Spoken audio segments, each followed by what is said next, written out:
baddies, welcome back to my YouTube channel. My name is Sole and today we are doing a Q&A. So I did a survey and I wanted to find out what people wanted to know about me, since I've actually been in YouTube for almost a year now. So I just wanted to do an updated Q&A. So we have your questions over here and we're gonna read them out. So I divided all of these questions into basically 4 life questions, 4 beauty content questions, and 4 just trials and tribulations kind of questions, you know. So first things first, right? The people want to know. Let me take out my pencil as well. So first things first, they want to know in terms of, we're gonna do segment 1, which is beauty. So the first question was, what made me start content creation?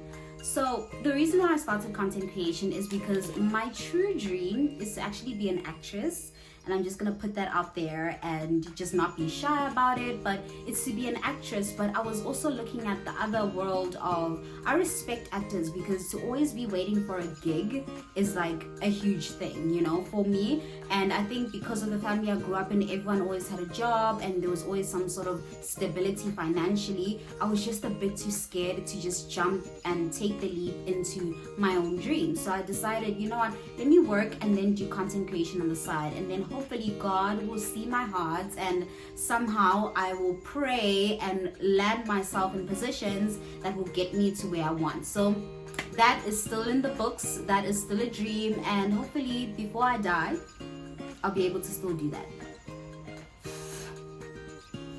And then the second question is, what is my ultimate beauty hack?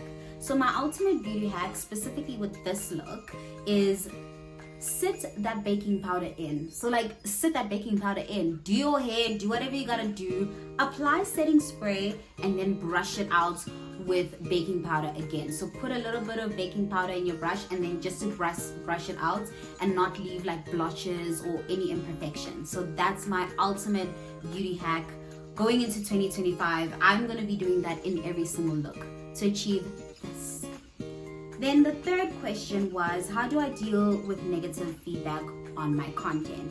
So I'm a logical thinker, if I could put it that way. The moment I get like negative feedback, obviously I'll have a moment of just like, oh, how could you? How dare you? You know? But then I think back again and I'm like, so you actually watching my content. So you actually are engaging. The fact that you even saying something about it is actually it's kind of sweet. Like, I remember when I first started doing my makeup, my mom actually told me that my foundation is a bit lighter than my neck, and I was like, oh, that's so hurtful because I'm trying, and then became very defensive. But then I was like, I can always trust myself, and then I stepped into my logical self and I was just like, you know what, I see it too, let me fix that. Fixed it, and then people actually started liking my makeup as well. So I really shout out Mam Nungosi, love you for that. It was hurtful, but I knew I needed to take it as constructive criticism. So yeah, it will hurt, it will touch you for a moment, but you just gotta be a bit more logical about it. Like, even Jesus, even in the Bible, they don't coddle your feelings, you know? When Matthew said, but I can't because I've got a stutter, and God was like, well, don't worry, I'll be there, I'll help you speak. The job still has to be done. So yeah, the job still has to be done. And then the last question when it comes to beauty content is, how do I balance being free to do my content and the pressure of new age content? Honestly speaking, I'm new, so I'm not really pressured like that. I'm gonna have to speak the truth. Right now, I just don't have that kind of a problem because I'm new and I'm really enjoying my journey for what it is. Whoever wants to join can join. Whoever's not into it because I'm not doing trendy content, then that's okay. Because to be honest, don't we want authentic views? Don't we want authentic people to stay and engage with us? So I'm more of a slow growth kind of girl, because then I know that those followers are my true people. They are my baddies, you know? So yeah, that I don't even, if I see something cool, I do it. But I don't search for trends. I'm not like, I'm not like that. I definitely do keep hip in the year. Obviously, we don't want to be doing things that are old, like extremely old, but it's all about creativity, and that's one thing I've been blessed with, and I just always try my best to apply that creativity into my work. So now we're gonna step into segment 2, which is life questions. Okay, the first question was, let me see. The first question was, where did I grow up and how did it shape my habits? So I grew up in a township, actually, in Durban, Umlazi, and I have to be honest, my dad was so strict, my whole family was so strict. My environment didn't really affect me in any way because my dad would fetch me in the morning, take me to school, fetch me back from sports after school, and that was my life. The most of my environment that I got was when I wanted to go down and buy bread in the stores, or when they told me to go buy a cool drink. And sometimes I would be driven there. Sometimes I would force to walk there myself because I was like, no man, I need friends. I need to see what's going on. There was even once a girl who said, who I was going to the store, I think I was buying airtime or something like that, and the girl was like, I've never met a girl who doesn't come out of a house like you. I was like, even the masses are seeing me. It was kind of embarrassing, but at the same time, I appreciate every single strictness that my father instilled in me. I appreciate every single thing that my family did for me in terms of shielding me from certain things, because looking back, I think I would also do the same for my children, especially if I'm not living in a bougie place that is a certain kind of way, because to be honest, no parent wants to give birth to a child only for them to fall into the hood systems. There's amazing things that the hoods are doing now, and it's beautiful, but at the same time, we cannot lie and act like we don't know what the hood is about. Like, in fact, I think when I was a kid and I was allowed to play around, there were times where I'd play with other girls, and the things that would go down, like out of the blue, one girl would just come and say, are you afraid of this one? Are you afraid of that one? Okay, well, if you're not afraid of her, start fighting. All of that, personally, for me, no thank you. I feel y'all, I don't judge y'all. I'm from the hood, but I don't like hood culture because I don't really know what it's about. The alcohol, it doesn't really grow you or doesn't really take you anywhere. It's just culture. Just stagnant culture that's just doesn't really add to you in any way. You just become a tough girl who can jika people, who can diss people. That's about it, I would say. But I've seen powerful people come out of the hood and make amazing things of themselves. So that's me. That's what I'm trying to do. So hopefully I'll be able to say I'm that girl who came from the hood but did my best, So, and then another question is, let's see over here.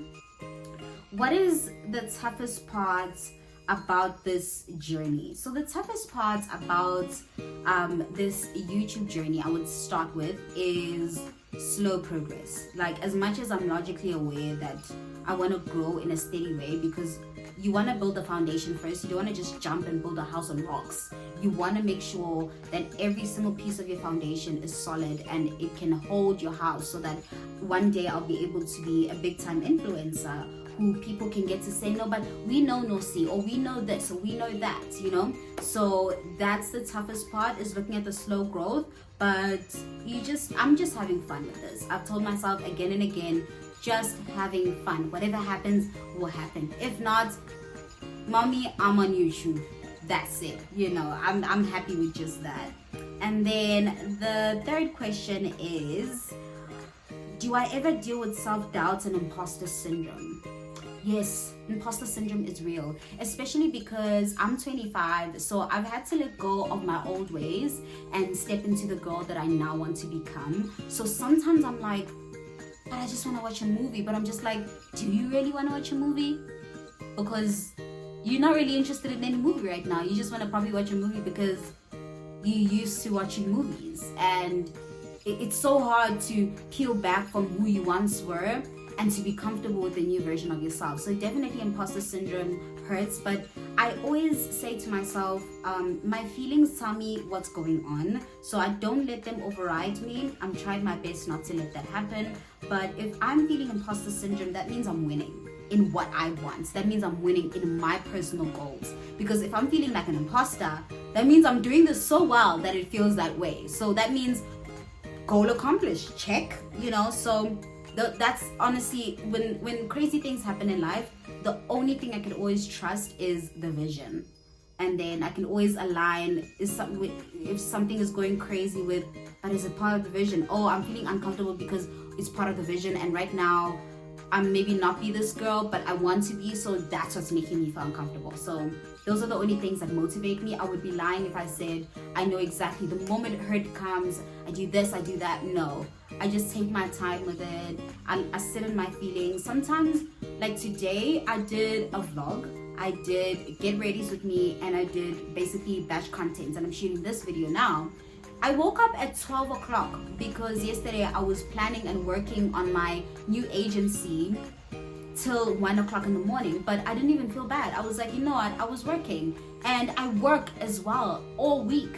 So when exactly am I supposed to rest? Because burnout is what will make you actually not enjoy what you're doing. So I stayed in, I slept in, and then I woke up and I got to work. And now I think it's like 10 o'clock now, and I'm about to wrap up and watch my movie, because what? I now deserve it.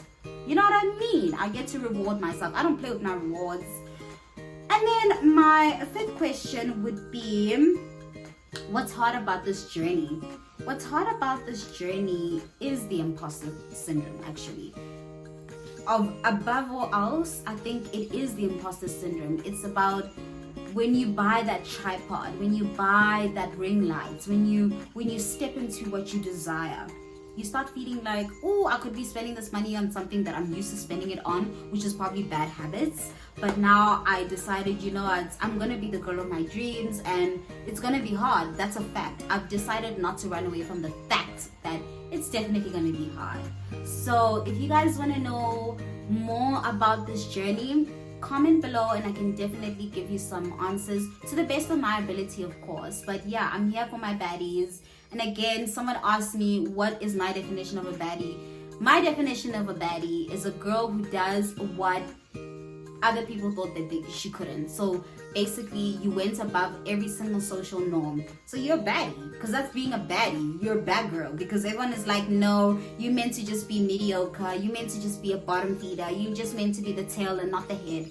And then you did what? You became a baddie, and you showed them, you know what? No, I'm the head and not the tail. I'm actually the queen of my reality. I'm actually a boss girl. So I've redefined the baddie word into that. That's when I call y'all baddies, that's what I mean.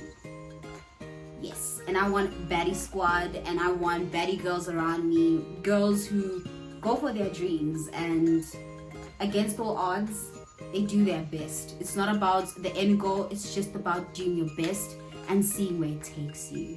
So yes, my name is Nospios Tole, and that was my Q&A for today, and I hope you guys enjoyed it. If you want to know anything else, let me know. Don't forget to like, subscribe, turn on your notification bells, and please comment below, because we're trying to get to 500 subscribers, which has been the slowest thing ever, I'm gonna be honest. But I guess all I can do is pitch up, do my best, and hope for your guys' support. Love you to those who are currently supporting me, and I wish you all the best. Good night. I'm tired. I'm gonna go watch my movie now, because whoa, I get to like tick off a lot of things in my to-do list now, you know. Oh, and another thing that actually helps with imposter syndrome is a vision board. Every single notebook that I have, I think I've got like a dozen notebooks, because I've always got ideas that I want to write down and things that I want to do. So every single notebook that I have, the first page is just the vision, the goals, the plans. And moving on, it's just first few pages would obviously be about journaling, getting to know what I want this book to be, the manifestations of it, the prayers of it, and then I just get to work. Like, I just get to work, you know, I just get to planning my day, you know. So I'm happy.